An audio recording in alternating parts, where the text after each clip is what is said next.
میرے آج خطاب کا سب سے پہلا مخاطب میں خود ہوں اور آپ سب بھی ہیں۔ میں چاہتا ہوں کہ آج ہم توبہ و استغفار کے ایک ایسے سفر کی شروعات کریں جس کی منزل جنت ہوگی۔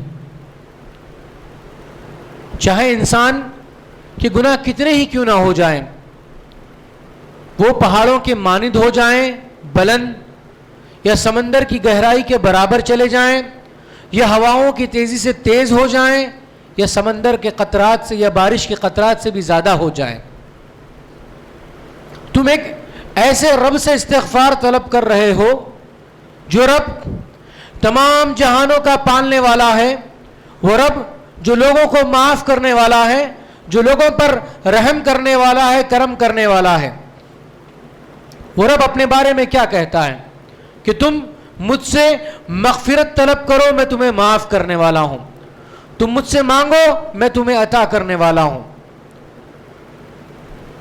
میرے بھائیوں، ہم ذرا اپنی زندگی کا احساس کریں۔ جب سے اللہ تعالیٰ نے شریعت کا پابند ہمیں بنایا ہے، اس وقت سے لے کر آج تک، اس وقت تک کتنے گناہ ہم سے ہوئے ہوں۔ میں چاہتا ہوں کہ ہم سب احساس کریں، فرداً ہم میں سے ہر ایک فرد احساس کریں، ورنہ یہ راتیں گزر جائیں گی، یہ رمضان کی بہاریں گزر جائے گی اور ہمارے پاس گناہوں کے علاوہ کچھ نہیں بچے گا۔ اگر ہم اس گناہ کے بدلے اللہ کی مغفرت نہ لے لیں، اس گناہوں کے بدلے اللہ کے توبہ نہ لے لیں، تو یقین مانو ہم سے بڑھ کر بدنصیب کوئی نہیں ہوگا۔ میں چاہتا ہوں کہ ہم سب اس بات کا احساس کریں کہ جب سے شریعت مجھ پر پابند ہوئی، اس سے لے کر آج تک، اب تک جتنے میں نے گناہ کیے، چاہے وہ راتوں کی تنہائی میں ہو، راتوں کی تاریکی میں ہو، جب پردے گرا دیے جائیں، دروازے بند ہو جائیں، جب ہم نے گناہ کیا ہوگا، جب ہم نے لذتوں کے لیے اپنے اوقات کو اللہ کی معصیت میں گزارا ہوگا۔ یاد کرو اس وقت کو جب فجر کی اذان ہو رہی ہے لیکن ہم گناہ میں ملوث ہیں۔ یاد کرو اس وقت کے جب تہجد کے وقت پہ اللہ تعالیٰ آسمان دنیا پہ آتا ہے اور لوگوں سے پوچھتا ہے ہل من مستغفر استغفر لہ، کہ ہے کوئی مغفرت چاہنے والا، اس کو میں معاف کروں، اغفر لہ۔ کبھی ایسا وقت ہمارے اوپر گزرا ہوگا کہ ہم نے گناہ کی شروعات تو کی ہوگی لیکن ہمیں اندازہ تک نہیں ہوا کہ کب مؤذن فجر کی اذان کے لیے اذان دینے لگا اور ہم موئے غفلت میں گناہوں میں پڑے رہے۔ احساس کریں اس وقت کو جب آپ کا نفس بار بار آپ کو گناہوں کی دعوت دے رہا ہے اور آپ اس دعوت پر لبیک کہتے ہوئے گناہوں کے دلدل میں پھنستے چلے جا رہے ہیں۔ یاد کرو اس لمحے کو، اس دن کے اجالے کو جب آپ نے اپنے رب کے حضور میں گناہ پیش کیے، جب آپ نے اپنی جانوں پر ظلم کیا اور لوگوں سے چھپتے چھپاتے آپ نے گناہ کیے، لوگوں کے سامنے آپ نے گناہ کیے، آپ نے کبیرہ گناہ کیے، صغیرہ گناہ کیے۔ کون سا گناہ ایسا ہے جو ہماری فہرست میں موجود نہیں ہے؟ بتاؤ کوئی ایسا گناہ ہے جو ہمارے نام اعمال میں نہیں ہے؟ میرے بھائیوں، اگر ہم اپنے گناہوں کے بارے میں سوچنے لگ جائیں تو شاید ہم ہنسنا بھول جائیں، ہم روتے رہ جائیں، اب مسجدوں کو اپنی زندگی بنا لیں اگر ہم اپنے گناہوں کو یاد کرنے بیٹھ جائیں۔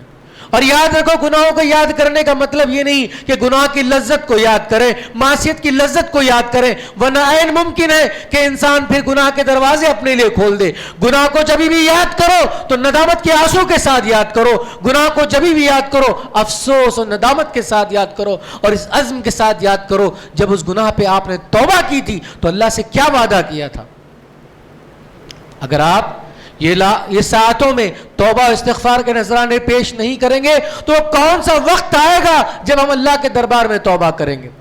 وہ کون سی گھڑی آئے گی جب ہمارے ہاتھ اپنے گناہوں کی توبہ کے لیے اٹھیں گے اور ہمارے دل غم سے معمور ہوں گے، ندامت سے معمور ہوں گے، اور ہماری آنکھوں سے آنسو جاری ہوں گے اللہ کی خشیت سے، اللہ کے خوف سے، اللہ کے غضب سے؟ کیا ہمیں ضمانت مل گئی جہنم کے عذاب سے؟ کس نے ہمیں ضمانت دی کہ ہم کو عذاب نہیں دیا جائے گا؟ کہ مرنے کے بعد قبر کی تکلیفیں ہم کو نہیں پہنچے گی, مرنے کے بعد برزخ کا عذاب ہم کو نہیں ملے گا. کس نے یہ گارنٹی دے دی کہ قیامت کا وہ 50,000 سال کا دن ہمارے لیے امن و امان کا باعث ہوگا؟ کس نے ہم سے کہہ دیا کہ اس دن نہ ہمارے اوپر نہ خوف ہوگا نہ غم ہوگا؟ کس نے ہمیں ضمانت دی کہ ہمارے نام اعمال ہمارے سیدھے ہاتھ میں ہم کو ملے گا؟ کس نے ضمانت دے دی کہ بلا حساب و کتاب ہم جنت میں جائیں گے؟ میرے بھائیوں, جب ہم گناہوں کی طرف نظر ڈالیں گے تو ہمارے گناہ پہاڑوں کے مانند ہیں, پہاڑوں کے مانند ہیں. اگر ایک دن کا ایک گناہ بھی شمار کر لیں تو جتنے زندگی ہم نے اپنے گزاری ہے, اگر اس دن کے اعتبار سے مان لیں تو کتنے گناہ ہمارے ہو گئے. اگر ہم گناہوں کا احساس اب نہ کریں, فردن کے گناہ کو یاد کریں ندامت کے ساتھ, اس گناہ پر آنسو بہائیں, اس گناہ پر روئیں, اور جب کبھی گناہ یاد آئے اللہ کی راہ میں صدقہ خیرات کریں. میرے بھائیوں, یہ گناہ انسان کو لے ڈوبتے ہیں. انسان یہ گناہ کے ذریعے اپنے آپ کے لیے جہنم بنا رہا ہے. اس گناہ کے ذریعے بندہ اب اللہ کی معصیت میں پڑتے ہوئے جنت سے اپنے آپ کو دور لے جا رہا ہے.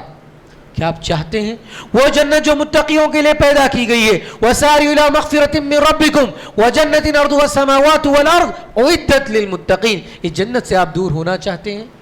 وہ جنت جس کے اندر اللہ تعالیٰ کا دیدار آپ کو نصیب ہوگا, اس جنت میں اللہ کے رسول صلی اللہ علیہ وسلم کی صحبت آپ کو نصیب ہوگی, اس جنت میں صحابہ سے آپ کی ملاقاتیں ہوں گی, اس جنت میں انبیاء سے آپ کی ملاقاتیں ہوں گی. آپ چاہتے ہیں آپ کے گناہوں کے ذریعے اس جنت کے دروازے آپ پر بند کر لیں؟ کیا چاہتے ہیں ہم؟ اس دنیا جو کسی کے لیے وفا نہ کر سکی, کیا ہمارے لیے وفا کرے گی؟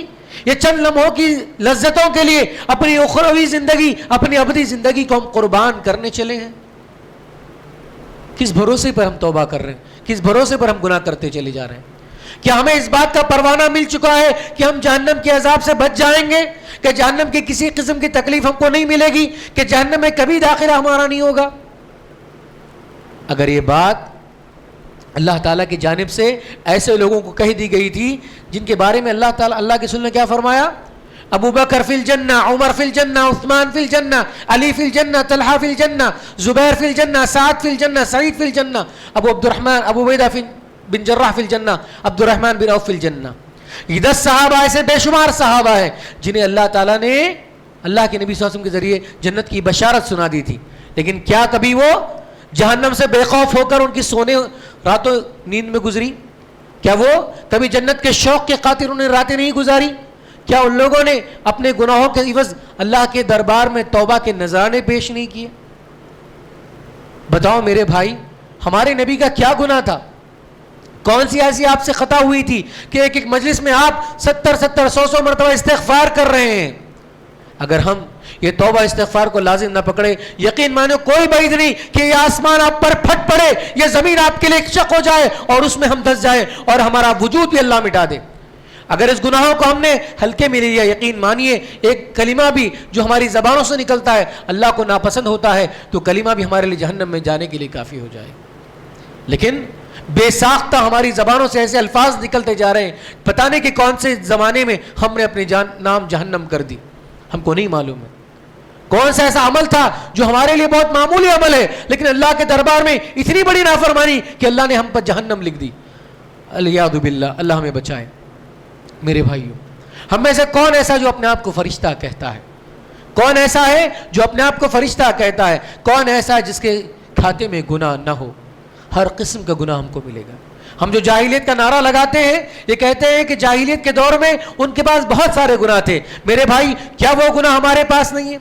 کئی ایسے مسلمان دیکھ لیں جو سود کھاتے ہیں, اللہ رحم کرے ہم سب پر.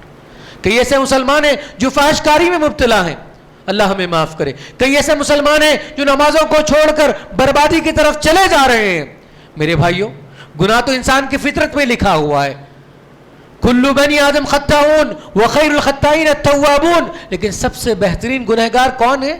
کیا گنہگار بھی بہترین ہوتے ہیں؟ ہاں, گنہگار بھی بہترین ہوتے ہیں, وہ گنہگار جو اللہ کے دربار میں توبہ کریں. میرے بھائیوں, آج جو حالات ہمارے لیے, اگر ہم اب اللہ کے دربار میں توبہ نہ کریں تو پھر کب کریں گے؟ یہ رمضان ہمیں ملا ہے, کیا وجہ ہے, کیا گارنٹی ہے کہ رمضان اگلے مرتبہ بھی ہم کو ملے گا؟ یہ رمضان کی ساعتیں جو ہمیں مل رہی ہے, کیا بات ہے کہ اگلی مرتبہ بھی ہم کو ملے گی؟ لیکن میرے بھائیوں یہ آخری عشرے میں جو ہمارا معاملہ اللہ تعالیٰ کے ساتھ ہونا چاہیے، اپنے گناہوں پر ندامت کریں، اگر ہو سکتا ہے اپنے گناہوں کو لکھ کر یاد کریں، اس پر آنسو بہائیں، اس کے لیے خاص توبہ کریں۔ جب تک آپ گناہوں پر توبہ نہ کریں گے تو کس بھروسے آپ جی رہے ہیں؟ جب آپ کو موت آ جائے گی تو اللہ کیسے آپ کا استقبال کرے گا؟ کیا چاہتے ہیں آپ؟ اگر ہم گناہوں سے اب توبہ نہ کریں، استغفار نہ کریں تو کیا چاہتے ہیں؟ ساری زندگی میں نے توبہ نہ کی، ساری زندگی میں نے استغفار نہ کیا، ساری زندگی اپنے گناہوں کا اعتراف نہ کیا، ساری زندگی اپنے گناہوں پر آنسو نہ بہائیں، لیکن کیا چاہتے ہیں کہ جب میں مر جاؤں تو میرے پاس کوئی موحد آ جائیں میرے جنازے میں اور میرے لیے استغفار کر دیں۔ ہم کیا چاہتے ہیں کہ ہم تو اس دنیا سے چلے جائیں، ہمارے بچے ہمارے حق میں استغفار کریں۔ میرے بھائیوں، یقیناً لوگ آپ کے حق میں استغفار کریں گے، لوگ آپ کے حق میں مغفرت کی دعائیں کریں گے، لیکن کیا ہی بہتر ہوگا یہ مغفرت ہم خود اپنے نام کر لیں، یہ توبہ اپنی زبانوں سے ہم خود کر لیں۔ اللہ کے نبی صلی اللہ علیہ وسلم فرماتے ان اللہ یقبل التوبۃ من عبدہ ما لم یغرغر نفسہ، کہ بندے کی توبہ اللہ تعالیٰ اس وقت قبول کرتا ہے جب تک سکرات کا عالم طاری نہ ہو جائے۔ کیا میرے بھائیوں، یہ سانسوں کا آنا جانا، یہ راتوں کی ہیر پھیر کب ہمارے لیے ختم ہو سکتی؟ اس بات کی ہمارے پاس ضمانت ہے؟ آخر وہ وقت کب آئے گا جب ہمارے ہاتھ توبہ کے لیے اٹھیں گے، جب ہمارے دل نادم ہو جائیں گے، ہماری آنکھوں سے آنسو جاری ہو جائیں گے، جب کبھی گناہوں کو یاد کر لیں گے ہم رو پڑیں گے، جب کبھی گناہوں کو یاد کریں گے اللہ کے خوف سے کانپ جائیں گے، جب کبھی گناہوں کو یاد کریں گے اللہ کے سامنے کھڑے ہونے کے خوف سے دہل جائیں گے۔ میرے بھائیوں، مرنا تو سب کو ہے، سب کو یقین ہے مجھے جانا ہے، لیکن ہمارے دل تیار نہیں ہے۔ کیوں؟ اتنی زندگی بھر میں نے گناہ کیے، ایک لمحہ بھر میں نے توبہ نہ کی، ایک لمحہ بھر میں نے توبہ نہ کی۔ اگر مان لیجئے آپ کی 10 سال کی 20 سال کی زندگی اگر گناہوں میں گزری تو کم سے کم ایک دن کی زندگی بھی تو توبہ میں گزری ہو۔ میرے بھائیوں، ہم کیا چاہتے ہیں کہ اللہ کی رحمت ہم پر نازل ہو، جبکہ اللہ کیا کہہ رہا ہے؟ اگر آپ مغفرت، آپ توبہ کرو گے، استغفار کرو گے تو اللہ کی رحمت شامل حال ہوگی، اور جب اللہ کی رحمت شامل حال ہوگی تو کیا ہوگا؟ انسان اپنے اعمال کے عوض جنت میں نہیں جائے گا۔ اللہ کے نبی فرماتے ہیں کہ کوئی انسان اپنے اعمال کے عوض جنت میں نہیں جائے گا۔ صحابہ نے پوچھا کہ آپ بھی نہیں اللہ کے نبی صلی اللہ علیہ وسلم؟ تو آپ صلی اللہ علیہ وسلم نے فرمایا ہاں میں بھی نہیں، جب تک کہ اللہ کی رحمت مجھ پر شامل حال نہ ہو۔ اور رحمت کب ملے گی آپ کی؟ کیا دعا کی آدم علیہ السلام نے؟ ربنا ظلمنا انفسنا وان لم تغفر لنا وترحمنا لنكونن من الخاسرین۔ کیا دعا کی؟ دعا کی ربنا ظلمنا انفسنا، اے ہمارے رب ہم نے اپنی جانوں پر ظلم کر لیا۔ ربنا ظلمنا انفسنا وان لم تغفر لنا وترحمنا، دیکھیں مغفرت کے ساتھ رحمت کو لایا گیا۔ کیوں؟ کیونکہ اللہ تعالیٰ کسی بندے کو معاف کرنے سے پہلے اس پر رحم کرتا ہے، اس پر رحم کرتا اللہ معافی دے دیتا ہے۔ میرے بھائیوں، کیا ہمیں اللہ کی رحمت کی ضرورت نہیں ہے؟ اگر استغفار کرو گے، توبہ کرو گے تو اللہ کی رحمت ضرور شامل حال ہوگی۔ لعلکم ترحمون، کہ تم پر رحم کیا جائے گا۔ کب ممکن ہوگا یہ میرے بھائیوں؟ اگر آج سے، ابھی سے، بلکہ آج رات سے ہی اگر گناہوں کی فہرست بھرنے لگیں گے تو شاید ہمیں ایسے گناہ بھی یاد آئیں گے جو ہم کر کر بھول چکے ہوں گے، اور ہماری فہرست میں گناہ تھے ہمیں یاد بھی نہیں ہے۔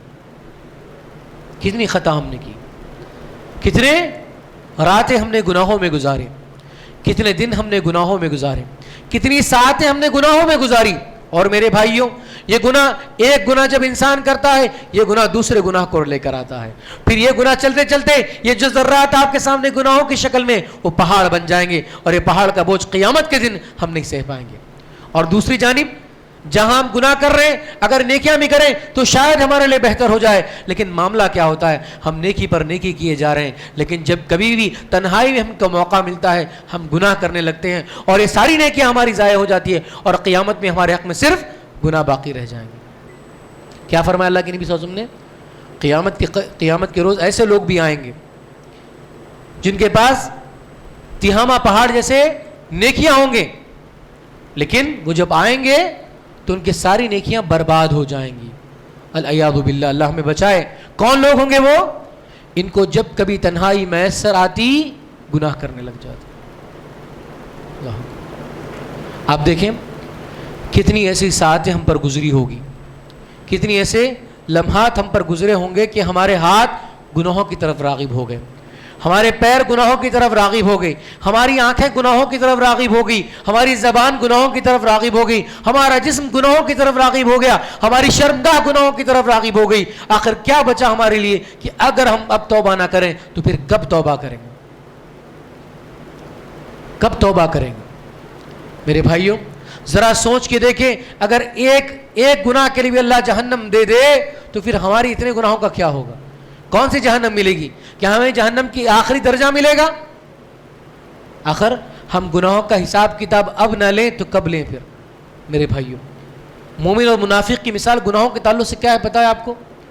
منافق گناہوں کو اپنے ارد گرد مکھی جس طرح سے منڈلاتی ہے اس طرح سے سمجھتا ہے کہ مکھی کو اپنے ہاتھ سے دور کر دے گا تو ختم ہو جائے گا، جبکہ مومن کا معاملہ گناہوں کے متعلق کیسے ہوتا ہے؟ وہ گناہوں کو اپنے اوپر ایک پہاڑ کے مانند سمجھتا ہے، وہ پہاڑ کبھی بھی اس پر گر سکتا ہے اور وہ نیست و نابود ہو جائے گا. میرے بھائیوں اگر گناہوں کو یاد کر لیں اور توبہ کریں، اور وہ لوگ بھی سن لیں جو گناہوں میں اپنے آپ کو پھنسا کر مایوسی کی زندگی گزار رہے ہیں. اللہ فرماتا ہے قل یا عبادی الذین اسرفوا علی انفسہم لا تقنطوا من رحمت اللہ ان اللہ یغفر الذنوب جمیعا، کہ میرے وہ بندو جنہوں نے اپنی جانوں پر ظلم کر لیا، جنہوں نے گناہ کر لیے، اگر وہ اللہ سے مغفرت کریں گے تو اللہ ان کی مغفرت کرنے والا ہے. اللہ کی رحمت سے مایوس نہ ہونا، یعنی اگر اللہ کی رحمت چاہتے ہیں تو توبہ کیجیے، اللہ کی رحمت چاہتے ہیں تو مغفرت کیجیے اپنے آپ کی، اللہ کی رحمت چاہتے ہیں تو اپنے آپ کے لیے استغفار کیجیے، اللہ سے مغفرت طلب کیجیے. میرے بھائیو ہر روز اللہ تعالیٰ آسمان دنیا پہ آتا ہے اور لوگوں سے پوچھتا ہے حل من مستغفر اغفر لہو، ہے کوئی مانگنے والا استغفار چاہنے والا اس کو میں معاف کروں؟ کیا ہمارے لیے ہم کر سکتے ہیں؟ میرے بھائیو اس رمضان نے ہمیں بہت کچھ سکھایا، بہت نیک بنایا، اللہ کا اس پر ہم شکر ادا کرتے ہیں، لیکن میرے بھائیو اس نیکی کو باقی رکھنے کے لیے اللہ سے دعا کرتے رہیں. اللہم اعنی علی ذکرک و شکرک و حسن عبادتک. اس توبہ کے موقع کو بار بار فائدہ اٹھائیں، کیونکہ اللہ تعالیٰ نے توبہ کرنے والے کی صفت بیان کی، ان کی تعریف کہے والمستغفرین بالاسحار. رمضان بھر ہم سحری کے لیے اٹھتے ہیں، استغفار کرتے ہیں، اللہ تعالیٰ ہمارے استغفار کو قبول کرے، لیکن یہ عادت کو ہم رمضان کے بعد بھی بنا لیں. میرے بھائیو یہ رمضان کی ساعتوں میں خاص طور پر آخری عشرے میں جتنی نیکیاں آپ کر رہے ہیں اللہ تعالیٰ ہم سب کی نیکیوں کو قبول کرے، اللہ ہم سب کے گناہوں کو معاف کرے. لیکن اگر آپ چاہتے ہیں اگر یہ توبہ کا معاملہ، یہ استغفار کا معاملہ باقی رہے اور انسان ہمیشہ ہر وقت توبہ استغفار کرتا رہے، ہر نماز کے بعد استغفار توبہ کرتا رہے، ہر عمل کے بعد توبہ کرتا رہے، کیونکہ توبہ صرف نیکیوں کے بعد ہی گناہوں سے بھی نہیں کی جاتی بلکہ نیکی کرنے کے بعد بھی توبہ استغفار کی جاتی ہے. آپ نماز پڑھتے ہیں کیا کہتے ہیں؟ استغفر اللہ استغفر اللہ. پھر ابراہیم علیہ السلام اللہ کا گھر بنا رہے ہیں اپنے بیٹے کو لے کر، اللہ کے حکم سے اللہ کا گھر بنا رہے ہیں، پھر بھی کیا دعا کر رہے ہیں؟ ربنا تقبل منا انک انت السمیع العلیم. انہیں قبولیت کی، کیونکہ انسان عمل تو کر رہا ہے لیکن اگر وہ قبول نہ ہو تو پھر کیا فائدہ. لیکن اگر ہم استغفار کے نذرانے اگر پیش کریں گے، توبہ کریں گے تو یقین اللہ تعالیٰ ہماری توبہ کو قبول کرے گا اور ہمارے اس اعمال کو بھی بہتر بنا دے گا. تو اگر ہم چاہتے ہیں کہ توبہ کی زندگی کو باقی رکھیں، استغفار کی زندگی کو باقی رکھیں، کیونکہ اگر یہ توبہ استغفار کی زندگی کو باقی رکھیں گے آپ تو دنیا کی ہر قسم کی پریشانی آپ سے دور ہو جائے گی، ہر قسم کی مصیبت سے آپ کو نجات مل جائے گی، کیونکہ توبہ ایک ایسے دروازے کو کھولتا ہے جس کا اندازہ آپ نہیں لگا سکتے. فَقُلْتُ اسْتَغْفِرُوا رَبَّكُمْ إِنَّهُ كَانَ غَفَّارًا. نوح علیہ السلام نے اپنی قوم کو توبہ استغفار کے بارے میں کیا کہا کہ تم توبہ کرو اس لیے کہ اللہ تعالیٰ معاف کرنے والا ہے. فَقُلْتُ اسْتَغْفِرُوا رَبَّكُمْ إِنَّهُ كَانَ غَفَّارًا. پھر کیا فرمایا؟ اس کے بعد اللہ نے کیا فرمایا آپ کے لیے؟ بولیے کیا آیت ہے؟ یرسل السماء علیکم مدرارا. اللہ تعالیٰ اس استغفار کے سبب کیا کرے گا آپ کے لیے؟ بارش برسا دے گا. اس کے بعد یرسل السماء علیکم مدرارا ویمددکم باموال وبنین. آج کتنے ایسے لوگ ہیں جو اولاد کے لیے پریشان ہیں، وہ اولاد کی تمنا کرتے ہیں، لیکن اللہ نے حل کیا بتایا؟ استغفار کریں. وَيُمْدِدْكُمْ بِأَمْوَالٍ وَبَنِينَ. مال و دولت کے ذریعے، اولاد کے ذریعے اللہ تعالیٰ مدد کرے گا. پھر کیا فرمایا؟ وَيَجْعَلْ لَكُمْ جَنَّاتٍ وَيَجْعَلْ لَكُمْ أَنْهَارًا. اللہ تعالیٰ تمہارے لیے باغات لے لے گا اور اللہ تعالیٰ تمہارے نہریں جاری کر دے گا. میرے بھائیوں اگر استغفار کو لازم پکڑیں گے تو اللہ تعالیٰ آپ کے لیے ہر قسم کا دروازہ کھول دے گا, اس دنیا میں بھی اور آخرت میں بھی. جو بندہ بہترین زندگی گزارے گا استغفار کے ذریعے, اور یہ استغفار ہمارا آپ کا استغفار نہیں ہے بلکہ انبیاء کی سنت رہی ہے. آپ مجھے ایک نبی بتا دیں جس نے استغفار نہ کیا ہو. آدم علیہ السلام سے لے کر اللہ کے نبی صلی اللہ علیہ وسلم تک ہر نے استغفار کیا ہے, ہر نبی نے توبہ کی ہے. کیا آپ نہیں جانتے یونس علیہ السلام کی زندگی کا وہ اہم ترین واقعہ جو آپ مچھلی کے پیٹ میں کیا دعا کر رہے ہیں, لا الہ الا انت سبحانک انی کنت من الظالمین. زندگی میں کیسے بھی حالات کیوں نہ آ جائیں, مشکل سے مشکل ترین حالات کیوں نہ آ جائیں, اگر آپ اللہ کے عذاب سے پناہ چاہتے ہیں, اگر آپ چاہتے ہیں کہ اللہ آپ پر کسی کو مسلط نہ کرے, اگر آپ چاہتے ہیں کہ اللہ تعالیٰ آپ کے لیے امن و امان کا باعث بنائے, تو آپ کو چاہیے کہ استغفار کریں, آپ توبہ کریں, استغفار کریں. آپ توبہ استغفار کریں گے تو اللہ آپ کو عذاب سے بچا لے گا. اللہ کسی کو عذاب دیتا ہی نہیں اگر وہ استغفار کریں گے تو. اسی لیے انسان استغفار کرے. میرے بھائیوں اگر ایک اچھی چیز میں آپ کو بتاتا ہوں, اللہ سے دعا کرتے ہیں کہ اللہ تعالیٰ یہ ہمارے حق میں بہتر بنا دے. جتنی زندگی ہماری آج تک گزری ہے, وہ زندگی میں چاہے کتنے بھی رمضان گزرے ہوں گے, جتنی بھی عبادتیں ہم نے بیکار کی ہو, جتنی بھی اچھے اعمال کیے ہوں, جتنے بھی نیک کام کیے ہوں, یا جتنے بھی گناہ کیے ہوں, ہم سب کے لیے اگر استغفار کریں گے انشاءاللہ تو یہ ساری زندگی ہماری جو 60 سال کی زندگی ہو, 50 سال کی ہو, 40 سال کی جو بھی زندگی ہو, اور آنے والی زندگی بھی, یہ ساری زندگی نیکیاں بن جائے گی ہمارے لیے. کیوں نیکیاں بن جائے گی؟ اسی لیے کہ جو بندہ گناہوں سے توبہ کرتا ہے اللہ تعالیٰ اس کے گناہوں کو نہ صرف معاف کرتا ہے بلکہ اس کو نیکیوں میں بھی تبدیل کر دیتا ہے. کیا آپ نہیں چاہتے کہ اگر توبہ استغفار, اگر ہم 60 سال کے ہیں تو توبہ کریں, اللہ تعالیٰ آپ کی ساری 60 سال کی زندگی نیکیوں میں تبدیل کر دے گا.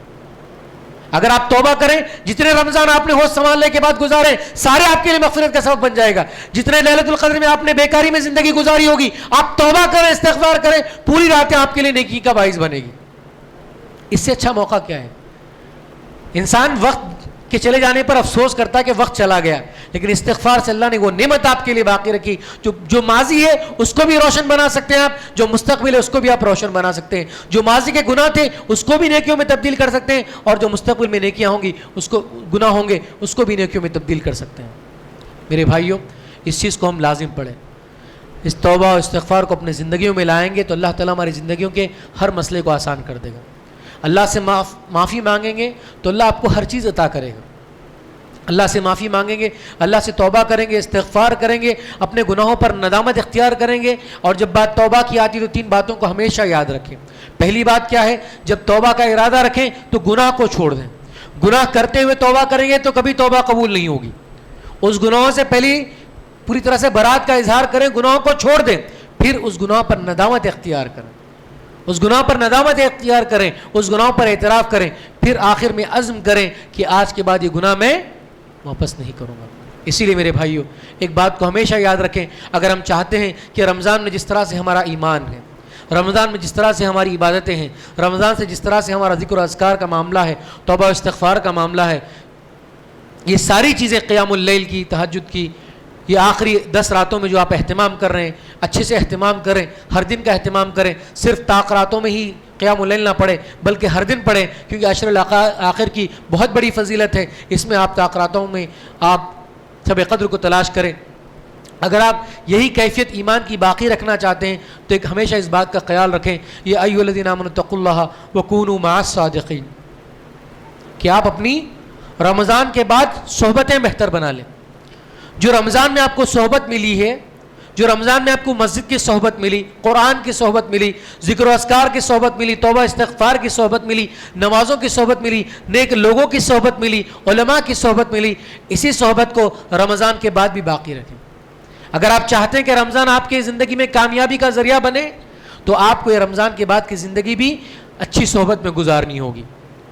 صرف رمضان کے مہینے میں, رمضان میں مسجد میں گزار کر بقیہ مہینے اگر بازار میں گزاریں گے تو پھر وہ کیفیت رمضان والی آپ کو کبھی نہیں آئے گی. اسی لیے کوشش کریں, زندگی کس کی نہیں ہے, روزگار کس کا نہیں ہے, معاملے سب کے ساتھ جڑے ہیں, لیکن آپ چاہتے ہیں کہ اللہ فقر و فاقے سے آپ کو بچائے تو آپ عبادت کے لیے وقت نکالیے، ورنہ کیا کرے گا اللہ تعالیٰ؟ آپ کی آنکھوں کے سامنے فقر و فاقے کو لا کر کھڑا کر دے گا. آپ دنیا میں کچھ بھی کر لیں، قارون کا خزانہ بھی کما لیں، آپ کو کم لگے گا. لیکن آپ اللہ کے لیے توبہ کریں گے، اللہ کے لیے وقت نکالیں گے، استغفار کریں گے تو اللہ آپ کی روزی میں برکت بھی دے گا اور آپ کے لیے اللہ تعالیٰ خیر کے دروازے کھول دے گا. تو کم سے کم اللہ کے لیے ہم اس رمضان کے بعد آنے والے رمضان تک اپنی زندگی کو بہتر بنائیں. اللہ تعالیٰ سے ہم دعا کرتے ہیں کہ اللہ تعالیٰ ہر قسم کی گناہوں سے ہم توبہ کرتے ہیں. میرے مولا اے اللہ تو آج گواہ رہنا، اے اللہ اس مجلس میں جتنے لوگ بیٹھے ہیں، اس مجلس کو جتنے لوگ سن رہے ہیں، اللہ تعالیٰ سارے مومنین کی، مسلمانوں کی مغفرت تو فرما دے میرے مولا. اے اللہ جب سے ہم نے خطائیں کی ہیں میرے مولا، ہر قسم کی خطائیں، کبیرہ گناہ، صغیرہ گناہ، لوگوں کو ہم نے تکلیف دی ہے، کسی بھی طرح کے جو کچھ بھی ہم نے گناہ کیے میرے مولا، آج اس گناہوں کو ہم چھوڑتے ہیں میرے مولا، اس گناہوں پر ندامت اختیار کرتے ہیں، اس گناہوں پر آنسو بہانا چاہتے ہیں اور یہ عزم کرتے ہیں میرے مولا کہ آئندہ کے بعد اس گناہوں کی طرف ہم نہ جائیں. اے اللہ اگر تو توفیق دے گا تو اس گناہوں سے بچ جائیں گے، اگر اللہ تیری توفیق ملے گی تو ہم توبہ کرنے والے بن جائیں گے. آمین. وآخر الدعوانا ان الحمد للہ رب العالمین. جزاکم اللہ خیر. بارک اللہ فیکم. شکرا.